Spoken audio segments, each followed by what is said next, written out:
has become completely lifeless. I try to shift my muscles, but I can't. And it's worse than the Partificus totalis, because my body can still technically move. Why has he cast this on me? It's such a bloody cowardly thing to do. And he picks me up and carries me over to my bed, laying me down on top of the soft covers. And then I start to panic. He could do anything to me while I'm like this. But he just sits on the bed and summons a bottle of healing lotion over from my dressing table.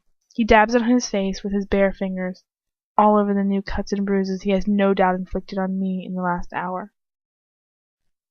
When he's finished, he points his wand at me, and a warmth spreads through my body, making all the pain and all the hurt go away. What the hell is he doing? But I don't have time to wonder about it, because he leans over me, his face in view above mine, as he presses his wand into my ribs. I'm going to allow you to move now, he says quietly. But you are to stay perfectly still. If you so much as twitch, I shall crucify you until you don't even remember your own name. I feel a tiny shudder run through me as the curse lifts. I gasp as he presses his wand further into my ribs, and I spread my fingers into the soft silkiness of the bed covers underneath me. But apart from that, I don't move a muscle.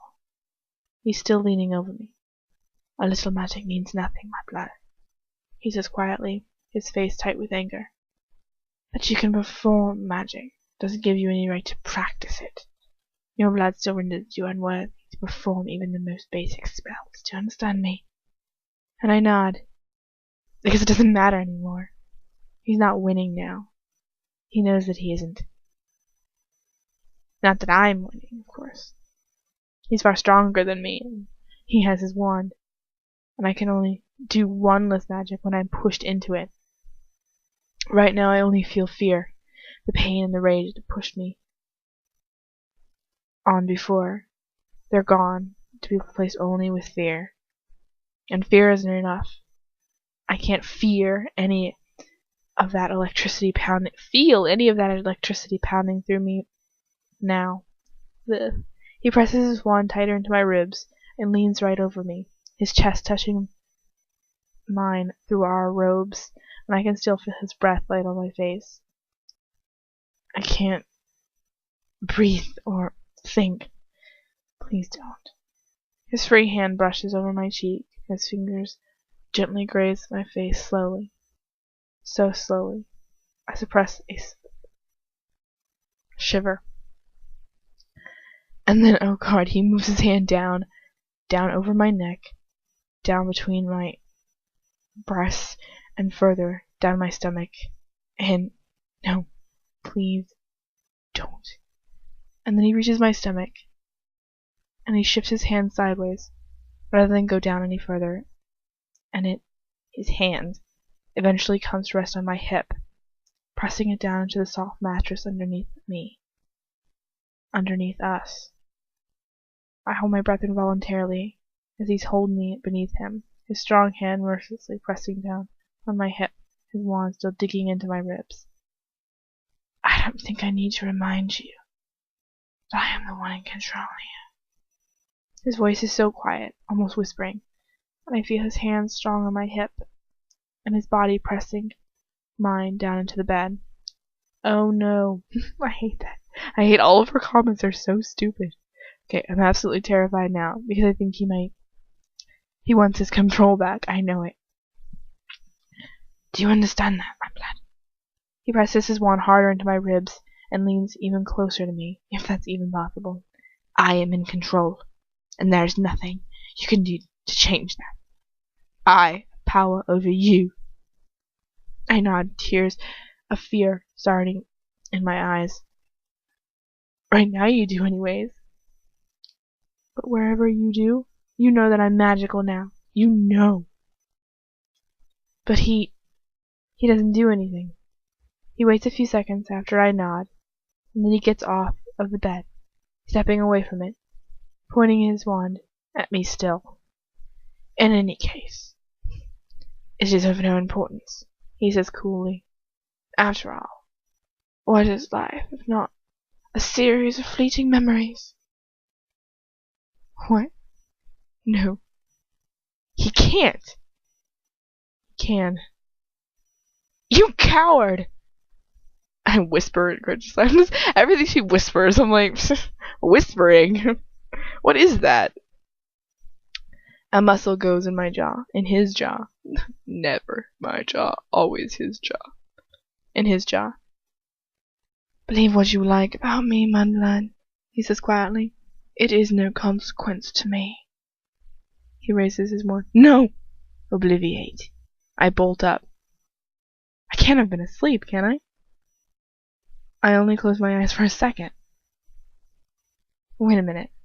I'm in my bed? I look around me and I'm back in my room. Well, not my bedroom, but the bedroom that I've been given in the Black House.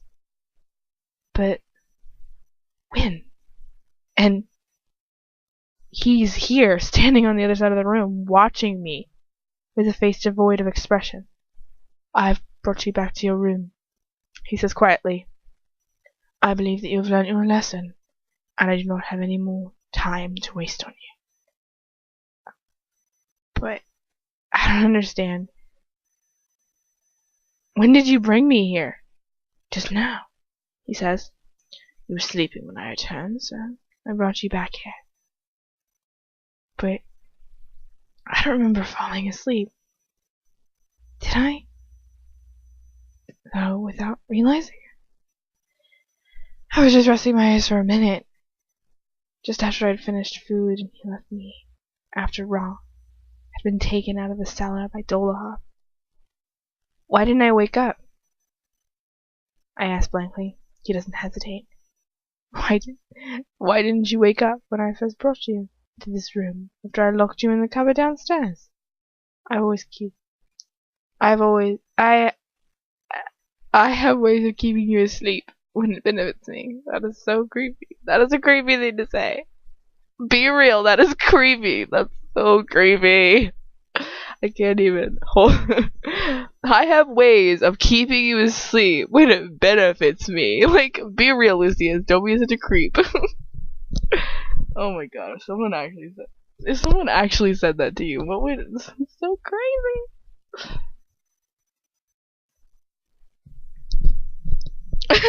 But the last time I saw him, he said he wasn't finished. Why did he change his mind? Don't question it, for God's sake! He walks over to the door. It's late, you should get some sleep. But if I'd been asleep already, then why? He opens the door and leaves the room, slamming it shut and locking it behind him. I sit still on the bed, staring in silence at the closed door. I shake my head. What's the point in trying to understand him? It's an impossible goal, really. Impossible goal, really. Wonder if the mic picked any of that up. I get off my bed and I go into the bathroom, running myself a scalding hot bath so I can wash away the memories of that horrible cellar away.